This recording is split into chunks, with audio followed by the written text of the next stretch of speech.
Hello, আসসালামু আলাইকুম রহমতুল্লাহ। সুপ্রিয় শিক্ষার্থীবৃন্দ, আজকে তোমাদের জন্য নিয়ে এসেছি ঢাকা সেন্ট্রাল ইউনিভার্সিটির আবেদন যোগ্যতা এবং সার্কুলার।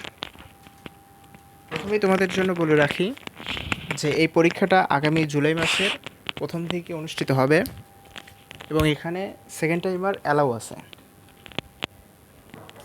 এবং এটা মূলত 4টি বিষয়ের উপর পরীক্ষাটা নেওয়া হবে। প্রথমত আসবে হচ্ছে ফিজিক্সে 25 মার্ক এমসিকিউ থাকবে, এবং দ্বিতীয়ত থাকবে হচ্ছে রসায়ন বিজ্ঞানে 25 মার্ক, জীববিজ্ঞানে 25 মার্ক এবং হচ্ছে উচ্চতর গণিতে 25 মার্ক, মোট দিয়ে 100 মার্ক। এটা এমসিকিউ আকারে থাকবে, 100টা এমসিকিউ, এবং সময় দেওয়া হবে 1 ঘন্টা। এটা আবেদনের জন্য ন্যূনতম এসএসসিতে প্রায় 3.50 লাগবে এবং এইচএসসিতে 3.50 লাগবে। এখন আসে হচ্ছে এখানে সাজেশন বিষয়ে। প্রথমত পদার্থবিজ্ঞান যে সাজেশনটা দেওয়া হবে, যেহেতু শর্ট টাইম, এখন সময় আছে মাত্র প্রায় দেড় মাসের মতো আছে, তো এই 1.5 মাসে তো পুরো সিলেবাস আবার নতুন করে পড়ার সময় হবে না।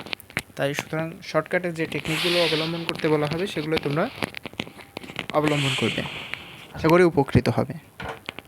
প্রথমে হচ্ছে তোমরা ঢাকা সেন্ট্রাল ইউনিভার্সিটির প্রশ্ন ব্যাংক দেখবে।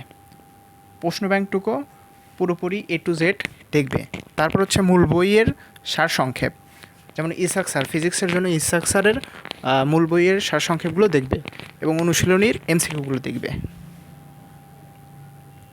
এবং রসায়নের ক্ষেত্রেও সেম একই বিষয়, প্রশ্ন ব্যাংক দেখবে ঢাকা সেন্ট্রাল ইউনিভার্সিটির এবং মূল বইয়ের অনুশীলনীর এমসিকিউগুলো দেখবে এবং হচ্ছে মূল বইয়ের যে সারসংক্ষেপ আছে সেগুলো দেখবে।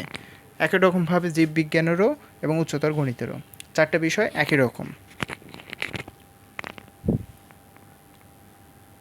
এই পরীক্ষাটা মূলত ঢাকার মধ্যেই, ঢাকা 7 কলেজের যে 7টা ইউনিভার্সিটি আছে সেই ইউনিভার্সিটিগুলোর মধ্যে অনুষ্ঠিত হবে। সবাইকে ঢাকায় যেতে হবে।